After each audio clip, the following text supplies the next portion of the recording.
Welcome to stock study Nifty bank নতুন analysis ভিডিওতে আপনাদের সবাইকে স্বাগতম। দেখুন আজকের মার্কেট যদি আমরা দেখি, নিফটি ব্যাংক নিফটির ক্ষেত্রে সাপোর্ট লেভেল থেকে বাইং এসছে।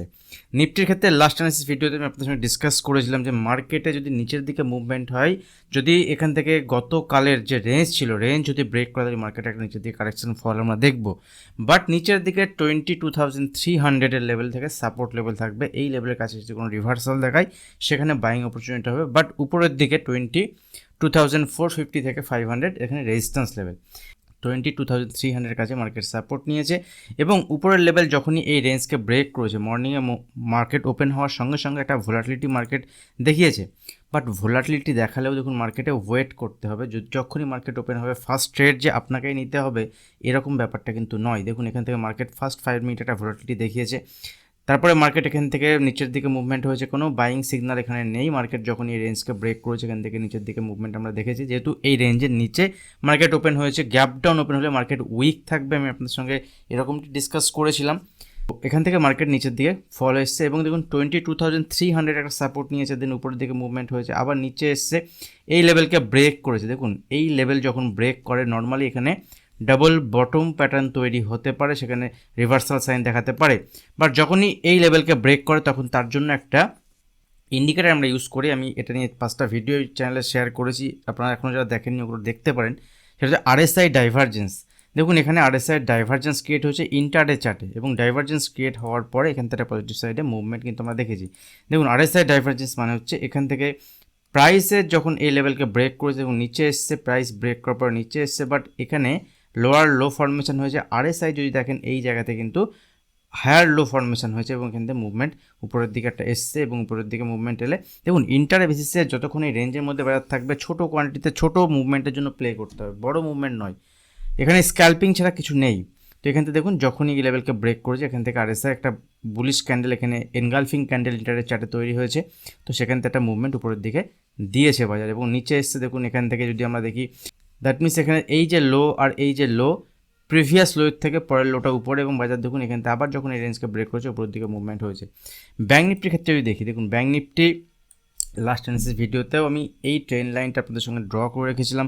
যতক্ষণ না পর্যন্ত ব্যাঙ্ক নিফটি এই ট্রেন লাইন ব্রেক না করছে ততক্ষণ পর্যন্ত অ্যাগ্রেসিভ এখানে কোনো সেল প্ল্যান করা যাবে না, আমি নিজে করছি না। তো দেখুন এখান থেকে বাই অন ডিপি থাকবে। আজকে যদি ব্যাঙ্ক নিফটি আমরা লেভেল দেখি, যে সাপোর্ট লেভেল ছিল 47,200 লেভেল, 47,200 লেভেল। দেখুন লাস্ট 3 দিনের মার্কেটের যে লো, সেই 3 দিনের লো কিন্তু একই লেভেলে, ঠিক আছে, 47,200-এর কাছাকাছি। এই লেভেল যদি বাজার ব্রেক করে সেক্ষেত্রে নিচের দিকে টার্গেট হবে 47,000 এবং 47,000 হচ্ছে ট্রেন লাইন, যেটা আমি ড্র করেছি আগে থেকে। এই ট্রেন লাইনের নিচে মার্কেট যদি আসে তবেই সেলিং প্ল্যান করা যাবে, আদারওয়াইজ 47,000 থেকে 47,200 এখানে নো ট্রেড জোন, বাজার উইক থাকবে 47,200-এর নিচে। এবং দেখুন 47,200-এর নিচে যদি বাজার এখানে প্রাইস সাস্টেন করে 47,200 এবং 47,000 লেভেলের নিচে, তো সেক্ষেত্রে 46,900 একটা লেভেল আমি গতকালের অ্যানালিসিস ভিডিওতেও শেয়ার করেছিলাম। এই লেভেলের নিচে বাজার এখানে উইক হবে এবং এর নিচে বাজারের সেলিং সাইডে প্ল্যান করা যেতে পারে, পুট বাইংয়ের প্ল্যান করা যেতে পারে।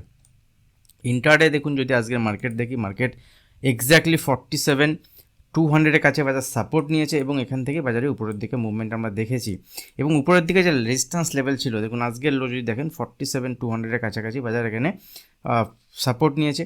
তো মর্নিংয়ে ফার্স্ট 5 মিনিটের চার্টে যেখানে নিফটি এটা নিচের দিকে ফর্মেশন হচ্ছিল, সকাল থেকে কিন্তু ব্যাঙ্ক নিফটিটা পজিটিভ সাইডে মুভমেন্ট দেখাচ্ছিল আজকে। এখানে যদি হাইগুলো দেখি উপরের দিকে শিফট হচ্ছিল আস্তে আস্তে এবং ফাইনালি যখনই এখান থেকে এই রেঞ্জ ব্রেক করেছে সেক্ষেত্রে 47,400 450 লেভেল থেকে 500 আমাদের ইম্পর্টেন্ট রেজিস্ট্যান্স লেভেল ছিল। দেখুন 500-এর উপরে যদি বাজার সাস্টেন করে দ্যাট মিনস বাজার গুড। তো আজকে বাজার 47,500-এর উপরে সাস্টেন করেছে এবং উপরে ব্রেকআউট হওয়ার পরে এখানে স্টপ লস দেখুন, যাদের এখানে সেল সাইডে প্রয়োজন থাকবে প্রত্যেকের স্টপ লস থাকবে এই 47,500-এ। হিউজ কল সাইডে ওপেন ইন্টারেস্ট ছিল এই লেভেলে। তো এখানে যখন ব্রেক করেছে এখান থেকে দেখুন বাজার আবার এই রেঞ্জের মধ্যে কনসোলিডেশন হয়েছে, বাজারে বড় মুভমেন্ট নেই। জেনারেলি এরকম মুভমেন্ট অন্য দিন যদি হতো তাহলে কিন্তু এখান থেকে পজিটিভ সাইডে মুভমেন্ট আমরা দেখতাম, যেখানে ব্যাঙ্ক নিফটি আজকে 47,800 থেকে 48,000 পর্যন্ত টার্গেট দেখাতো। বাট গতকাল অ্যানালিসিস ভিডিওতে আমি ডিসকাস করেছিলাম যদি বাজার 47,500 লেভেলকে ব্রেক করে উপরের দিকে 150-200 পয়েন্টের একটা মুভমেন্ট কিন্তু পাওয়া যাবে শর্ট কভারিংয়ের জন্য। যারা সেল সাইডে পজিশন বানিয়েছে তাদের এখানে কভার করবে। তো বাজার এই লেভেল থেকে কিন্তু উপরের দিকে যদি দেখেন 47,750 থেকে 800 পর্যন্ত একটা মুভমেন্ট বাজার দেখিয়েছে, 730 পর্যন্ত, দ্যাট মিনস 150-200 পয়েন্টের মুভমেন্ট কিন্তু হয়েছে। তারপরে বাজার এখান থেকে 47,500 উপরে বাজার এখানে টাইম কাটিয়েছে। তো দেখুন যতক্ষণ বাজার 47,500 উপরে আছে বাজার ঠিক আছে, বাজারের মধ্যে এখানে বাইং সাইডে প্ল্যান করা যেতে পারে। বাট 47,500 নিচে বাজার আবার উইক হবে, দ্যাট মিনস এই রেঞ্জের মধ্যে বাজার ফেসে যাবে। এবং 47,200 বাজারের ইম্পর্টেন্ট সাপোর্ট লেভেল একই হিসাব। যদি বাজার এখান থেকে উপরের দিকে মুভমেন্ট হয় সেক্ষেত্রে 47,500 উপরে থাকলে ঠিক আছে। ফাইনালি 47,730-750 লেভেল যদি ব্রেক করে এবারে উপরের দিকে টার্গেট 47,900 থেকে 48,000 লেভেল পর্যন্ত দেখাতে পারে। আগামীকাল ব্যাঙ্ক নিফটি এক্সপায়ারি আছে, যদি ব্যাঙ্ক নিফটি এই রেঞ্জের মধ্যে ওপেন হয়ে যায়, আগামীকাল এই রেঞ্জের মধ্যে যদি ওপেন হয়, ওপেন হলে বড় কোনো ট্রেড সেটআপ থাকবে না। যদি এখানে 12টা 1টার দিকে বাজার ব্রেক করে মুভমেন্ট উপরের দিকে দেখায় সেক্ষেত্রে কিন্তু একটা শর্ট কভারিং উপরের দিকে আসতে পারে। তো আমি প্রেফার করি জেনারেলি নেক্সট এক্সপায়ারিতে ট্রেড করার, কারণ হিরো জিরো ট্রেড হয়ে যায় যদি আপনি এই লেভেল ব্রেক করার পরে এখানে ট্রেড নেই ওই দিনের একদম শেষের দিকে, সেক্ষেত্রে অনেক সময় ব্রেকআউট ফেলিওরও হতে পারে। বাট চান্সেস থাকে যদি বাজার এখান থেকে পজিটিভ সাইডে মুভমেন্ট দেখায়, যদি এখানে বাজার ব্রেকআউট হয় ফার্দার, কারণ অলরেডি 47,500 যারা কল সাইডে ওপেন ইন্টারেস্ট ছিল সেখানে কিন্তু ওপেন ইন্টারেস্ট এখানে ডিক্রিজ হয়েছে, এখান থেকে অনেকে পালিয়েছে বাট এখনও কিছু হোল্ড করছে। তো তাদের স্টপ লস ট্রিগার হবে, তারা এখান থেকে এক্সিট হয়ে যাবেন এবং বাজার এই লেভেলের উপরে থাকা মানে ঠিক আছে। দেখুন এখান থেকে একটা ট্রেন লাইন আপনি ড্র করে নিতে পারেন আজকের ইন্টারডে বেসিসে। এই ট্রেন লাইনটাকে হচ্ছে আমার সাপোর্ট লেভেল থাকবে 47,400। 47,400 যদি বাজার আসে সেটাও বাইং অপরচুনিটি হতে পারে, কারণ এখান থেকে 50 পয়েন্ট বা 100 পয়েন্টের নিচের দিকে মুভমেন্ট আসার পরে ফের বাউন্স আসতে পারে। তো বাজারে যদি ব্যাঙ্ক নিফটি নিচের দিকে মুভমেন্ট হতে হয় তাহলে 47,200 লেভেলের নিচে কিন্তু বাজার উইক সেলিং প্ল্যান করতে পারে 150-200 পয়েন্টের জন্য। ইন্টারে ট্রেড সেটআপ আলাদা এবং পজিশনালি বেসিসটা আলাদা। ব্যাঙ্ক নিফটিতে এখনও পর্যন্ত কিন্তু সেরকম উইকনেস নেই, যেখানে নিফটি 50 পয়েন্ট আজকে নেগেটিভে ক্লোজ হয়েছে, ব্যাঙ্ক নিফটি কিন্তু পজিটিভেই ক্লোজ হয়েছে এবং ব্যাঙ্ক নিফটি 47,500 উপরে ক্লোজ হয়েছে। তো দেখুন যদি আমাদের আগামীকাল মার্কেট যদি গ্যাপ ডাউন বা গ্যাপ আপ ওপেন না হয়, রেঞ্জের মধ্যে ওপেন হয়, তাহলে ওয়েট করতে হবে, রেঞ্জ থেকে বের হলেই তবেই আমরা ট্রেড প্ল্যান পাবো নিচের দিকে বা উপরের দিকে, আদারওয়াইজ ট্রেড প্ল্যান থাকবে না। তো ধরুন কোনো কারণে গ্যাপ ডাউন ওপেন হয়ে গেল, 47,400 কাছাকাছি গ্যাপ ডাউন ওপেন হলো, দেখতে হবে গ্যাপ ডাউন ওপেন হওয়ার পরে প্রথম ক্যান্ডেল যদি একটা হ্যামার ক্যান্ডেল তৈরি করে তাহলে সেখানে বাইং অপরচুনিটি হতে পারে উপরের দিকে 150-200 পয়েন্টের মুভমেন্টের জন্য। বড় মুভমেন্ট কিছু নেই, উপরের দিকে 48,000, দ্যাট মিনস 47,900 থেকে 48,000 ইম্পর্টেন্ট রেজিস্ট্যান্স লেভেল। এখন উপরের দিকে যদি মুভমেন্ট হয় সেখানে এখানেও প্রফিট বুক করতে হবে। তো অ্যানালিসিস আপনাদের সঙ্গে শেয়ার করি নেক্সট ট্রেডিং সেশনের বিভিন্ন সিচুয়েশানে এইভাবে ট্রেড প্ল্যান করা যেতে পারে। দেখুন যারা অপশন ট্রেডিংটা বোঝেন, যারা অপশন ট্রেডিংয়ের সবথেকে ইম্পর্টেন্ট বিষয় হচ্ছে রিস্ক রিওয়ার্ড রেশিও মেনটেন করে ট্রেড করা, পজিশন সাইজিং, কখন পজিশন বাড়াবো কখন পজিশন কমাবো, এবং তার থেকেও ইম্পর্টেন্ট স্টকের ক্ষেত্রে যারা স্টকে ট্রেড করছেন অপশনের ক্ষেত্রে সেখানেও কিন্তু একটা ভালো মুভমেন্ট আমরা স্টকের ক্ষেত্রে হয়, পজিশনাল বেসিসে সেখানে মুভমেন্ট নেওয়া যায় এক্সপায়ারি টু এক্সপায়ারি ডে। যেমন এই এক্সপায়ারি যেমন স্টার্ট হয়েছে 1 মার্চ থেকে, তো এখন যেসব স্টকের মুভমেন্ট হচ্ছে সেসব স্টকের পজিশনাল বেসিসে এখনও প্রায় 15-20 দিন মতো সময় আছে মার্কেটে, হলিডে যদি আমি বাদ দিই, তো সেখানে কিন্তু পজিশনালি ট্রেড করা যায়। তো অপশনের বিভিন্ন সিচুয়েশানের ট্রেড সেটআপ দেখতে গেলে, ট্রেড পজিশান নিতে গেলে আপনাকে ভালো করে অপশনটা শিখতে হবে। তো আমাদের নতুন যে ব্যাচ স্টার্ট হচ্ছে 17 মার্চ থেকে স্টার্ট হচ্ছে, অনেকেই আপনারা ইন্টারেস্ট দেখিয়েছেন। তো যারা এখনও ইন্টারেস্ট দেখাচ্ছেন, যারা এখনও ক্লাসে জয়েন হতে চান, আপনারা সিট বুক করুন, হোয়াটসঅ্যাপ করতে পারেন। দেখুন আর আজকে যদি আমরা ট্রেড সেটআপ দেখি, একটা স্টক নিয়ে আপনাদের সঙ্গে ডিসকাস করব শেষের দিকে। আর এখান থেকে নিফটি দেখুন, নিফটি ইন্টারডে চার্ট যদি আমরা দেখি, ইন্টারডে চার্টে নিফটি উপরের দিকে ক্লোজ দিয়েছে, বাট যেখানে ওপেন হয়েছিল ওপেনিং রেঞ্জের উপরে ক্লোজ দিতে পারেনি। লাস্ট ডে যদি আমরা দেখি, লাস্ট ডেতে মার্কেটের যে রেঞ্জ ছিল সেই রেঞ্জের নিচেই কিন্তু এখানে ক্লোজ দিয়েছে, এই রেঞ্জের উপরে ক্লোজ দিতে পারেনি। তো এই লেভেল এখন বাজারের নিফটির ক্ষেত্রে রেজিস্ট্যান্স লেভেল। আজকে আইটি সেক্টর ভালো পারফর্ম করেনি, যার জন্য নিফটি অনেকটা ডাউন। ব্যাঙ্কিং সেক্টরে পারফর্ম হয়েছে, তার জন্য নিফটি উপরের দিকে সাস্টেন করতে পেরেছে। যদি আইটি সেক্টরের মুভমেন্ট পজিটিভ সাইডে হয় ব্যাঙ্কিং সেক্টরের সঙ্গে সঙ্গে, তবে নিফটি আউট পারফর্ম করে। তো সেক্ষেত্রে আমাদের নজর রাখতে হবে নিফটি যদি এখান থেকে, দেখুন আজকের যদি নিফটিতে আমরা দেখি তাহলে সেই 22,300 ইম্পর্টেন্ট লেভেল এখনও পর্যন্ত। 22,300 নিচে বাজার উইক থাকবে, ঠিক আছে, 22,300 নিচে বাজার উইক থাকবে এবং 22,280 মানে 22,280 বা 270 নিচে বাজার এখানে সেল সাইডে প্ল্যান করে দিতে পারে, যেখানে বাজারের নেক্সট টার্গেট হবে 22,200 34, দ্যাট মিনস যে লেভেল দেখাচ্ছে এখানে 22,230 থেকে 22,200, ঠিক আছে, এই লেভেল পর্যন্ত বাজার দেখাতে পারে যদি এর নিচে বাজার এখানে আসে। এবার যদি বড় গ্যাপ ডাউন ওপেন হয়, গ্যাপ ডাউন ওপেন পর ওয়েট করতে হবে, বাউন্সে প্ল্যান করা যেতে পারে সেলিং সাইডে, ঠিক আছে। আর এখান থেকে তুমি একটা ট্রেন লাইন আপনি ড্র করতে পারেন, এই ট্রেন লাইনের উপরে বাজার এখানে লং সাইডে প্লে করাতে পারে, বাট উপরের দিকে রেজিস্ট্যান্স লেভেল থাকবে এখানে মাল্টিপল রেজিস্ট্যান্স লেভেল।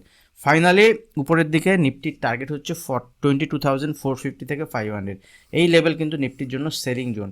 বাট ইন্টারডেতে যদি এখানে আইটি সেক্টরের পারফরমেন্স দেখায়, আইটি সেক্টরের রেটিং ডাউন এসছে, বিভিন্ন এজেন্সি থেকে ডাউন রেটিং এসছে, বাট এগুলো আসতে থাকবে।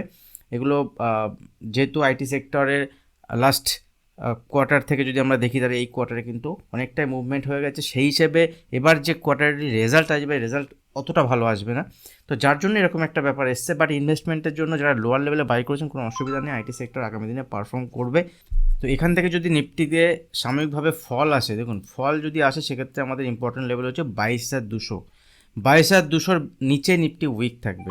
আর 22,200 নিচে যদি মার্কেট উইক থাকে সেক্ষেত্রে 22,000, 21,800 এই লেভেল পর্যন্ত মার্কেট আসতে পারে। সেক্ষেত্রে 3 to 5% মুভমেন্ট নিচের দিকে হলে আবার সেখানে বাইং সাইডে প্লে করা যেতে পারে, আবার সেখানে মুভমেন্ট আসবে। বাট উপরের দিয়ে কিন্তু মাল্টিপল রেজিস্ট্যান্স লেভেল দেখাচ্ছে, বাজার উপরের লেভেলে সাস্টেন করতে পারছে না, বাট লোয়ার লেভেল থেকে সাপোর্ট দেখাচ্ছে এবং সাপোর্ট লেভেল নিচের দিকে শিফট হচ্ছে বাজারের। নিফটির ক্ষেত্রে আমরা যদি দেখি সাপোর্ট লেভেল নিচের দিকে শিফট হচ্ছে, এটা একটা ভয়ের বিষয়।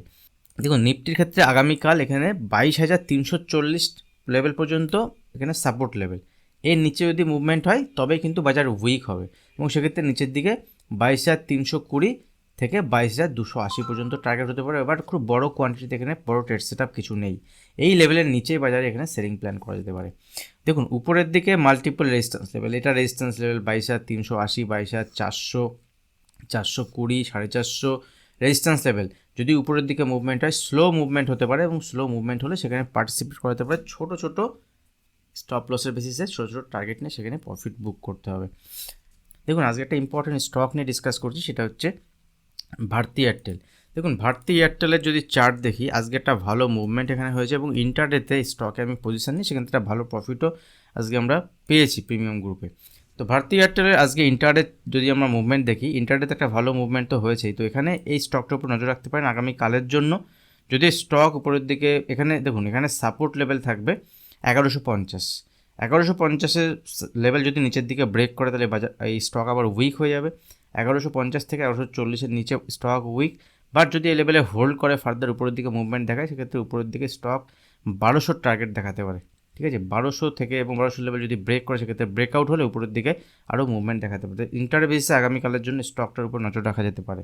ভিডিও ভালো লাগলে অবশ্যই ভিডিওতে লাইক করবেন। আজ ভিডিও এখানে শেষ করছি, দেখা হবে নেক্সট ভিডিওতে। ধন্যবাদ।